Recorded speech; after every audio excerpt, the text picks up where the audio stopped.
Friends, welcome back to your study with smart. तो friends, तो चलिए हम लोग को पॉलिटी चल रही थी, तो पॉलिटी का नेक्स्ट चैप्टर पढ़ते हैं। आज हम लोग संघ और उसके राज्य। भारतीय संविधान में भारत को किस प्रकार वर्णित किया गया है? तो ये किया गया है आपको एक राज्य का संघ के रूप में किया गया है। आंध्र प्रदेश एक भाषाई राज्य के रूप में गठित किया गया। कब किया गया है? तो ये किया गया आपको 1953 में।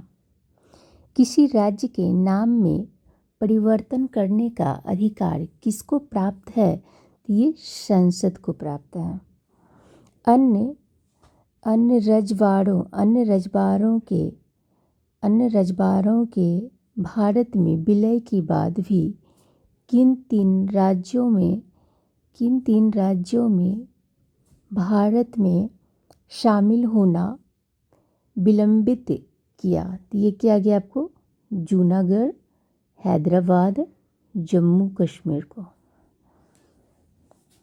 कुछ एमसीक्यू है, उसको देख लेते हैं। एक राज्य को संघ में सम्मिलित करने अथवा नए राज्यों की स्थापना करने की कार्यपालिकाई शक्ति निम्नलिखित में से किसे प्राप्त है? तो ये प्राप्त है आपको संसद को। नेक्स्ट क्या है? लोकसभा में केंद्र शासित प्रदेशों के लिए कितनी सीटें आरक्षित हैं? तो ये होगी आपको 20। तेलंगाना राज्य बन जाने के बाद भारत के राज्यों की संख्या होगी 29। प्रश्नकाल के दौरान संविधान की प्रथम अनुसूची के अनुसार भारत में 28 राज्य व 7 केंद्र शासित प्रदेश थे, जिसमें 2 जून 2014 को तेलंगाना राज्य का निर्माण होने के बाद 29 राज्य व 7 केंद्र शासित प्रदेश हो गए। सिक्किम भारत का एक राज्य बनाया गया था। तो ये कब बनाया गया था? तो ये बनाया गया था आपको 35वें संशोधन के अंतर्गत। 500 से अधिक रजबाड़ों देशी रियासतों के भारत में विलय के लिए कौन उत्तरदायी था? तो ये था आपको सरदार वल्लभ भाई पटेल।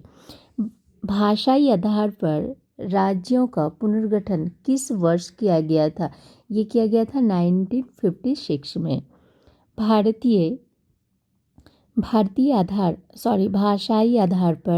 भाषाई आधार पर गठित भारत का प्रथम राज्य था आंध्र प्रदेश।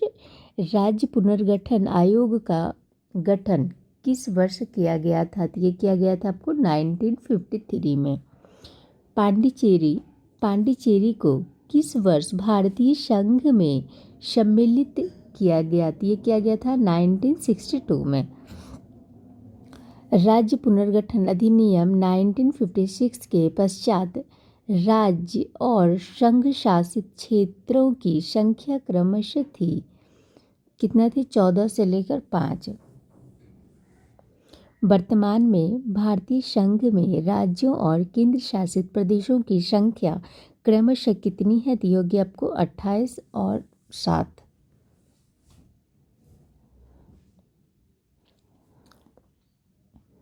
किस वर्ष सिक्किम को राज्य का दर्जा दिया गया था? तो ये दिया गया था 1975 में।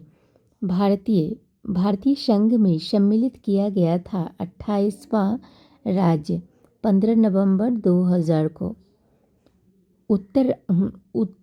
उत्तराखंड राज्य के सृजन के समय 11वें वित्त आयोग ने इसे कैसे राज्य का दर्जा दिया? तो ये दिया था आपको विशेष वर्ग का राज्य। संविधान के प्रथम अनुच्छेद के अनुसार भारत है राज्यों का संघ। राज्य पुनर्गठन आयोग की सिफारिश के अनुसार भारतीय राज्यों का व्यापक पुनर्गठन कब पूरा किया गया था? तो ये किया गया था उसको 1956 में। हरियाणा राज्य कब बना? 1 नवंबर 1966 को बना। तो अब चलते हैं, पढ़ते हैं हम लोग क्या, नागरिकता।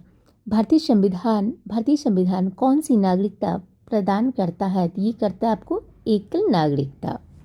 किस अनुच्छेद के तहत संसद को नागरिकता के संबंध में कानून बनाने का अधिकार प्रदान किया गया है? तो ये अनुच्छेद 11 के द्वारा। देशीकरण द्वारा नागरिकता प्राप्ति का एक तरीका क्या है? तो ये हो गया आपको विदेशी पुरुष से विवाह करने का। नागरिकता के लोप होने का एक नियम क्या है? तो ये हो गया आपको देशद्रोह का अपराध सिद्ध होने पर। नागरिकता प्राप्त करने व खोने के विषय में विस्तार से चर्चा कहाँ की गई है? तो ये की गई है आपको 1955 के नागरिकता कानून में। कितने वर्षों तक लगातार बाहर रहने पर नागरिकता समाप्त हो जाती है? तो ये होगी आपको 7 वर्षों तक। भारत में एकल नागरिकता की अवधारणा कहाँ से अपनाई गई थी? तो ये इंग्लैंड से अपनाई गई थी। किस देश में दोहरी नागरिकता का सिद्धांत स्वीकार किया गया है? तो ये संयुक्त राज्य अमेरिका में किया गया है। नागरिकता प्राप्त करने के लिए शर्तें निर्धारित करने वाला सक्षम निकाय कौन सा है? तो ये हो गया आपको संसद। Thank you friends. Next video में हम लोग पढ़ेंगे मूल अधिकार।